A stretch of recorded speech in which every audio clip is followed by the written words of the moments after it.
Good morning, everybody. My allergies are bothering me today, so I may not be talking as much in this video, at least if it holds up. They're already starting to improve a little bit as I'm taking a walk out here. We have some family friends in town, so that might make today a little bit weird because I don't know what I'll be doing with them versus when I'll be working. But I do plan on getting as much work in as I can today. Last night I made about 8 more carabiners, and I've run 1 or 2 this morning. I think I'm going to get to 12 and then call it good for now. My goal for today is to explore some finishing options for the carabiner and to work on the Kickstarter campaign. I talked to somebody about doing some product photography for me, so I need to get some good product photo ready carabiners in the mail to him, and then I need to give him the outline of my campaign so he knows what pictures to take. So that's really my primary focus today. If I get time at some point in the near future here before the campaign launches, I would love to make some sort of test rig that just sits here and opens and closes the carabiner, forever, to get an idea of the fatigue strength of these.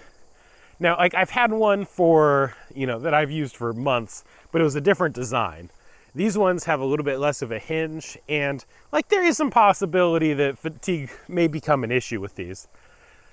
And the only way to know that over a long period of time is to do some accelerated testing. And I can play with this one, but I'm not a robot, so I can only do it so long. I think that's on my list of things to do. It's not a super high priority, but it would be fun too. It is just a couple hours later, and I've spent this time polishing up my Kickstarter campaign for these carabiners. Last night, I contacted a guy named Adam C. who, 1, designed these stickers for the Sticker of the Month Club. 2, he worked on my buddy's Frog Pod Kickstarter campaign. And 3, he can do product photography.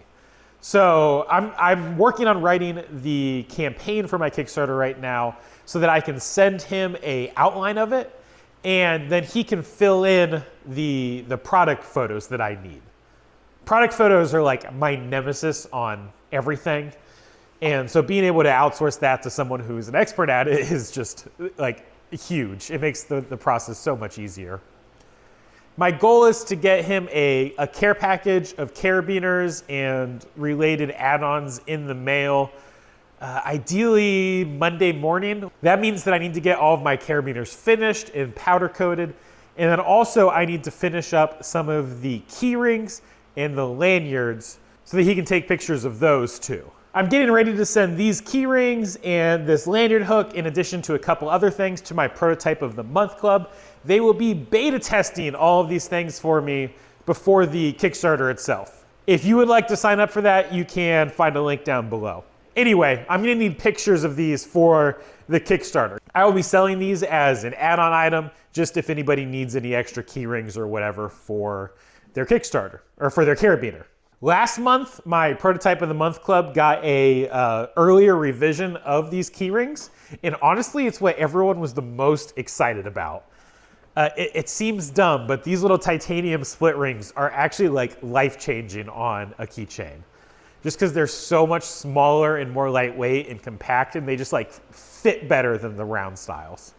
So anyway, if you want early access to those, patreon.com/designtheeverything, link down below. Let's take a second to talk about how I structure my Kickstarters. And we'll go through this one that I just wrote here. There's basically 4 different types of people that I am trying to talk to. 1 is the audience that already knows me and just came here to buy. They don't care about the campaign at all. 2 is the audience that just looks at the pictures and doesn't care about the campaign. They might read the first paragraph, even then, probably not. These are the see shiny, want shiny customers. 3 are the technical buyers. These are the people who like Kickstarter, they use it all the time. They probably found me through Kickstarter. They don't care about me or my business, they just care about the product they're buying. They want the nitty-gritty details and the pride of knowing that they discovered the best possible carabiner. And then 4th are the hardcore Kickstarter users that are more interested in the business they're buying from than the actual product itself. They want to find cool small businesses that nobody else knows about. They want to discover local makers and find a product that's unique and has a story behind it. I designed my campaigns to handle all 4 of those people. The first thing I put in my campaign is a personal note from me as a person. The goal of this note is to say, hey, I'm not just some faceless Chinese company that is going to Kickstarter to sell something that they already make. I'm a real person. I'm a real small business. I need this help. I want to sound like a human. I want to sound like I know that I'm not perfect. I'm not trying to be arrogant. I just want to be a person to them. And establishing that is my first goal. After that, I roll into what I call the short and sweet, which is exactly that. 1, 2, maybe 3 sentences, just the bare minimum of details and straight into flashy photography. This is for the people who don't care about the details and just want to see what the product looks like. Those people probably didn't even read any of the text. They're just looking for the GIFs. And I like GIFs over traditional product photography because it is much more eye-catching and more descriptive than one photo can be. After that, I start to roll into the technical details where I try to give a lot of technical details without becoming like over technical. At one point in this campaign, I had like a 3-paragraph long section talking about the difference between grade 5 and grade 2 titanium. I did have to cut that out, but I do get into a lot of the details, the pros and cons of my different finishes and that kind of thing. I know most people won't read all of this text. They'll just look at the GIFs and images that are interspaced throughout. But there are people who do care, and those technical buyers want to see all of this information spelled out so that they know that like this is a well thought out product and campaign. After that, I try to satisfy the people that are here to support small businesses and like the story. Now, I made sure to whet their appetite at the very top with that little personal paragraph, but then here at the end, I get into the details. I tell my story, I show a picture of my family, I talk about the design, the everything values, which I honestly, this is my first time doing that. I don't know if I'm going to keep that yet. And then the campaign ends with just a few more details, basically because I don't have anywhere else that I can shove these, and I don't want to distract from everything else. That is my current Kickstarter template. I think it works pretty well. In my experience, this template works pretty well. No, I've never had a huge campaign, but at least for this, like these $5,000, $6,000, $7,000 campaigns, this is a pretty solid template. And if you guys want to use it, just go copy like my pry bar campaign or this campaign when it comes out. Like that's fine. And having a proven template like this lets me throw together a whole campaign in like 2 days. The product photography, for me at least, has always been the hardest and most time-consuming part, and I'm outsourcing that this time. Well, I got that on time lapse. I'm not sure how well it's going to come through when I play it back at full speed.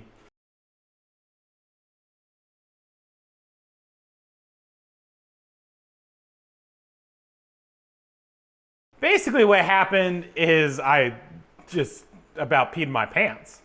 I was doing some sandblasting, sitting here next to the air compressor, when all of a sudden just big, huge, massive air leak. I panicked and ran around for a bit before I realized what happened. This has actually happened one time before, but the contactor got stuck on and it just kept filling and filling and filling and filling and filling until eventually it hit the pressure relief valve. The pressure relief valve right there triggered and it scared me, blowing air all over the place. So, I mean, the safety system worked, but that contactor shouldn't have gotten stuck. It's gotten stuck one other time when I was also sandblasting, and I think it happens when I run the compressor too much and it starts to get hot. That's my theory, at least. Also, those contactors just suck. And it scared me. I hope the video's good. Oh gosh, that was terrifying. I thought like a hose blew or something. It's a good reminder to make sure I turn this thing off. I had to go turn it off at the breaker. I tried turning it off at the switch here and it didn't work. Because the switch is stuck, which is what causes the issue. So I had to go to the breaker. Well, that woke me up. I came in here to work on carabiners for a bit because I was tired and not getting anything else done inside there. My family, friends that were here just left, and like my allergies today just took it out of me, and I've been tired all day. And I was like, okay, I'll go do something to be productive, and then just about had a heart attack, and I think I'm done for the day. I'm gonna call it here. Thank you guys for watching. I'll see you in the next video.